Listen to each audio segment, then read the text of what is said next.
कब्रिस्तान का रहस्य भाग एक। यह कहानी काल्पनिक है और केवल मनोरंजन के लिए बनाई गई है। बरसात का मौसम था। आसमान में काले बादल छाए हुए थे। रात के लगभग 10 बजे थे।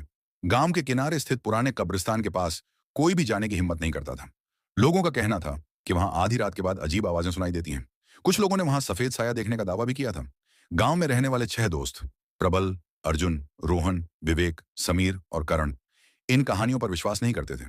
उन्हें लगता था कि ये सब लोगों की कल्पना है। एक शाम चाय की दुकान पर बैठे हुए अर्जुन ने कहा, अगर सच में वहां कुछ है तो आज रात चलकर देखते हैं। बाकी दोस्त पहले तो हिचकिचाए, लेकिन आखिर में सभी तैयार हो गए। रात 11 बजे वे टॉर्च, मोबाइल और एक कैमरा लेकर कब्रिस्तान की ओर निकल पड़े। जैसे जैसे वे कब्रिस्तान के करीब पहुंच रहे थे, हवा ठंडी होती जा रही थी। पुराना लोहे का गेट उनके सामने था। गेट पर जंग लगी हुई थी और उस पर लिखा था, सूर्यास्त के बाद प्रवेश वर्जित है। प्रबल ने हंसते हुए गेट खोला। गेट खुलते ही एक अजीब सी छी छी की आवाज हुई। अंदर सन्नाटा था। केवल हवा में हिलते पेड़ों की आवाज सुनाई दे रही थी। वे धीरे धीरे अंदर बढ़ने लगे। कुछ देर बाद समीर अचानक रुक गया। तुम लोगों ने सुना? सब रुक गए। दूर कहीं से किसी के रोने जैसी आवाज आ रही थी। रोहन बोला, शायद कोई जानवर होगा। लेकिन जैसे जैसे वे आगे बढ़े, आवाज और साफ होने लगी। अब ऐसा लग रहा था जैसे कोई औरत रो रही हो। विवेक ने कैमरा उस दिशा में घुमाया, लेकिन वहां कुछ नहीं था। अचानक कैमरे की स्क्रीन अपने आप बंद हो गई। बैटरी खत्म हो गई क्या? करण ने पूछा। नहीं, अभी तो पूरी चार्ज थी, विवेक ने जवाब दिया। सभी के चेहरे पर हल्का डर दिखाई देने लगा। वे आगे बढ़ते रहे। कुछ दूरी पर उन्हें एक बहुत पुरानी कब्र दिखाई दी। उस कब्र के पत्थर पर लिखा था, राधा देवी, मृत्यु 1897। लेकिन सबसे अजीब बात यह थी कि उस कब्र पर ताजे फूल रखे हुए थे। इतनी पुरानी कब्र पर फूल कौन रखता होगा? समीर ने पूछा। किसी के पास जवाब नहीं था। तभी अचानक तेज हवा चली और फूल अपने आप जमीन पर गिर गए। उसी समय अर्जुन की टॉर्च बंद हो गई, फिर रोहन की, फिर करण की। कुछ ही सेकंड में सभी टॉर्च बंद हो चुकी थी। अब केवल मोबाइल की हल्की रोशनी बची थी। तभी अंधेरे में किसी के कदमों की आवाज सुनाई दी। थक थक थक। ऐसा लग रहा था जैसे कोई उनकी तरफ चल कर आ रहा हो, लेकिन सामने कोई दिखाई नहीं दे रहा था। सभी के दिल तेजी से धड़कने लगे। अचानक प्रबल ने मोबाइल की रोशनी एक पेड़ की तरफ डाली और जो उसने देखा, उसे देखकर उसकी चीख निकल गई। पेड़ के पीछे कोई सफेद कपड़ों में खड़ा था। उसका चेहरा दिखाई नहीं दे रहा था। बाकी दोस्तों ने भी उधर देखा, लेकिन अगले ही पल वह आकृति गायब हो गई। ये ये क्या था? रोहन कांपते हुए बोला। किसी के पास जवाब नहीं था। अब सभी वहां से निकलना चाहते थे। वे वापस गेट की तरफ दौड़ने लगे, लेकिन कुछ मिनट बाद उन्हें एहसास हुआ कि वे फिर उसी पुरानी कब्र के सामने खड़े हैं। वे रास्ता भटक चुके थे, या फिर कोई उन्हें बाहर जाने ही नहीं दे रहा था। और तभी कब्रिस्तान के बीचों बीच से एक धीमी आवाज आई, अब तुम लोग यहां से नहीं जा सकते। छहों दोस्तों के पैरों तले जमीन खिसक गई। छहों दोस्त डर के मारे एक दूसरे को देखने लगे। कौन है वहां? अर्जुन ने जोर से चिल्लाकर पूछा, लेकिन जवाब में सिर्फ ठंडी हवा की आवाज आई। अचानक कब्रिस्तान के बीचों बीच खड़ा एक सूखा पेड़ जोर जोर से हिलने लगा, जबकि आसपास की हवा बिल्कुल शांत थी। समीर ने घबरा कर कहा, मुझे लगता है हमें यहां से निकल जाना चाहिए। सभी ने उसकी बात मान ली और गेट की तरफ दौड़ने लगे, लेकिन कुछ मिनट दौड़ने के बाद भी गेट दिखाई नहीं दिया। इसके बजाय वे एक ऐसे हिस्से में पहुंच गए जहां पहले कभी नहीं आए थे। वहां दर्जनों पुरानी कब्रें थीं। कई कब्रों के पत्थर टूट चुके थे, कुछ पर नाम तक मिट चुके थे। तभी विवेक की नजर एक कब्र पर पड़ी। उस पर ताजी मिट्टी थी और सबसे डरावनी बात, उस पर लिखा था, प्रबल। सभी चौंक गए। ये कैसे हो सकता है? प्रबल हकलाते हुए बोला। उसकी जन्मतिथि भी उसी पर लिखी थी। कुछ कदम आगे दूसरी कब्र थी। अर्जुन, फिर तीसरी, रोहन, फिर बाकी दोस्तों के नाम। ऐसा लग रहा था जैसे उनकी कब्रें पहले से ही वहां मौजूद थीं। अचानक दूर से घंटी बजने की आवाज आई। Ton ton ton. रात के ठीक 12 बज चुके थे। जैसे ही आखिरी घंटी बजी, पूरे कब्रिस्तान का माहौल बदल गया। चारों तरफ घना कोहरा फैल गया। अब उन्हें अपने सामने खड़ा दोस्त भी मुश्किल से दिखाई दे रहा था। तभी कर्ण चिल्लाया, उधर देखो! कोहरे के बीच एक पुरानी औरत दिखाई दी। उसने सफेद साड़ी पहन रखी थी। वह धीरे धीरे उनकी तरफ बढ़ रही थी। उसका चेहरा झुर्रियों से भरा था, लेकिन उसकी आंखें पूरी तरह काली थीं। दोस्त डर कर पीछे हटने लगे। औरत रुक गई। फिर उसने कांपती आवाज में कहा, तुम लोगों को चेतावनी दी गई थी। तुमने मेरी नींद क्यों तोड़ी? अचानक उसकी आकृति धुएं की तरह गायब हो गई। उसी समय जमीन के नीचे से अजीब आवाजें आने लगी। ऐसा लग रहा था जैसे कोई मिट्टी के नीचे से बाहर निकलने की कोशिश कर रहा हो। धक धक धक। प्रबल का गला सूख गया। रोहन लगभग रोने लगा। तभी विवेक को दूर एक छोटी सी इमारत दिखाई दी। उधर चलो! सब उसके पीछे भागे। वह एक बहुत पुराना कमरा था। दरवाजे पर जंग लगी हुई थी।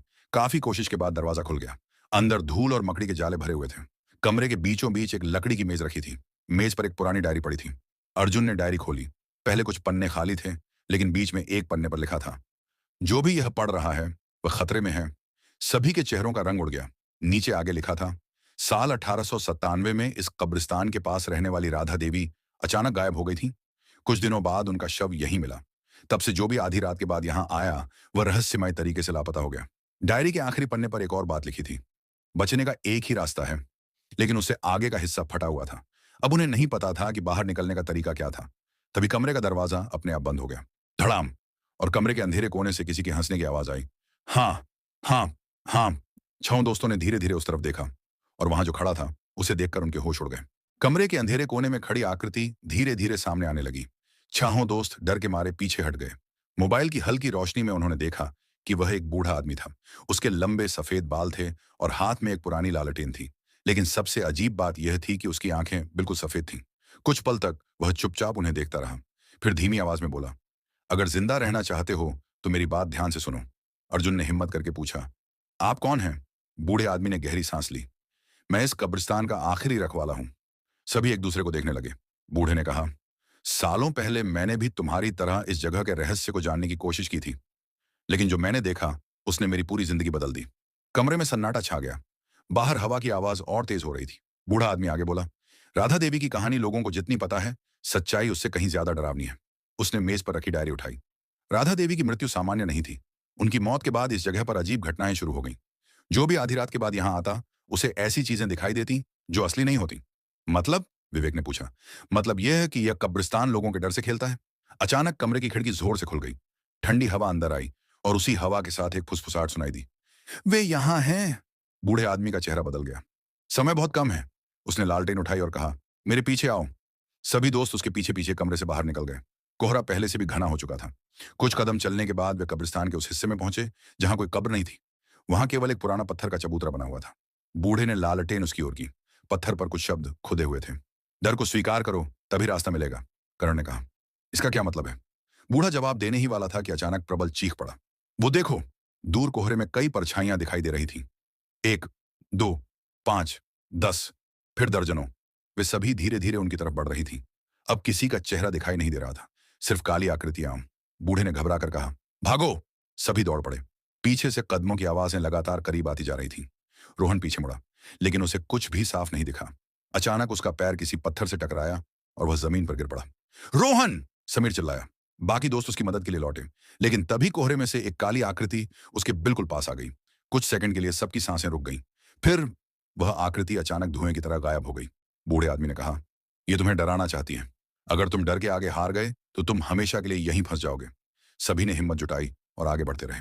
करीब 10 मिनट बाद उन्हें दूर लोहे का वही पुराना गेट दिखाई दिया। हम बच गए! अर्जुन खुशी से चिल्लाया। लेकिन जैसे ही वे गेट के पास पहुंचे, उन्हें एहसास हुआ कि गेट बंद था और उसके ऊपर नए शब्द उभर रहे थे। अभी नहीं। सभी के चेहरों का रंग उड़ गया।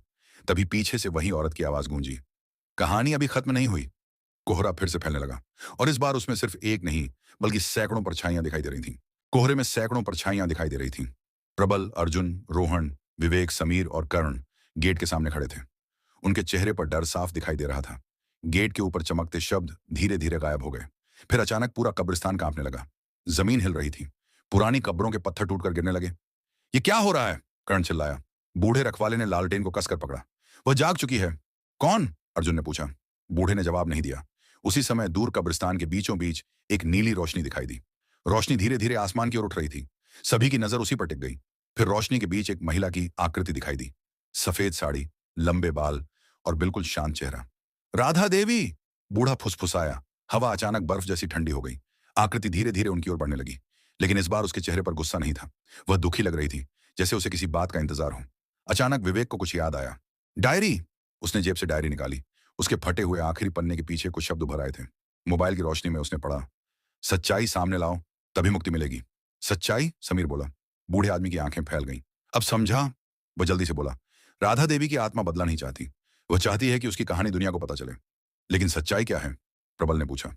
बूढ़े ने गहरी सांस ली। साल 1897 में राधा देवी को गांव वालों ने गलत समझ लिया था। उन पर झूठा आरोप लगाया गया और उन्हें गांव से निकाल दिया गया। कुछ दिनों बाद उनकी मृत्यु हो गई। सन्नाटा छा गया। तो लोग इतने सालों से गलत कहानी सुनते रहे? रोहन ने पूछा। बूढ़े ने सिर हिलाया। तभी राधा देवी की आकृति उनके सामने आकर रुक गई। उसकी आंखों में आंसू जैसे चमक रहे थे। अचानक हवा में एक मधुर आवाज गूंजी, सच लोगों तक पहुंचा दो। और फिर सब कुछ शांत हो गया। कोहरा छंटने लगा। सैकड़ों परछाइयां धीरे धीरे गायब होने लगी। कब्रिस्तान पहली बार सामान्य दिखाई दे रहा था। गेट अपने आप खुल गया। छी! सुबह की पहली किरणें आसमान में दिखाई देने लगी। छहों दोस्तों को यकीन नहीं हो रहा था कि वे बच गए हैं। उन्होंने पीछे मुड़कर देखा। राधा देवी की आकृति अब नहीं थी, केवल पुराना कब्रिस्तान था और बीच में खड़ा वह बूढ़ा रखवाला। लेकिन अगले ही पल वह भी गायब हो गया, जैसे वह कभी वहां था ही नहीं। कुछ दिनों बाद दोस्तों ने राधा देवी की असली कहानी गांव वालों को बताई। धीरे धीरे कब्रिस्तान की डरावनी कहानियां खत्म होने लगीं। लेकिन गांव के बुजुर्ग आज भी कहते हैं, कभी कभी बरसात की रातों में उस कब्रिस्तान से एक लालटेन की हल्की रोशनी दिखाई देती है, जैसे कोई आज भी वहां पहरा दे रहा हो।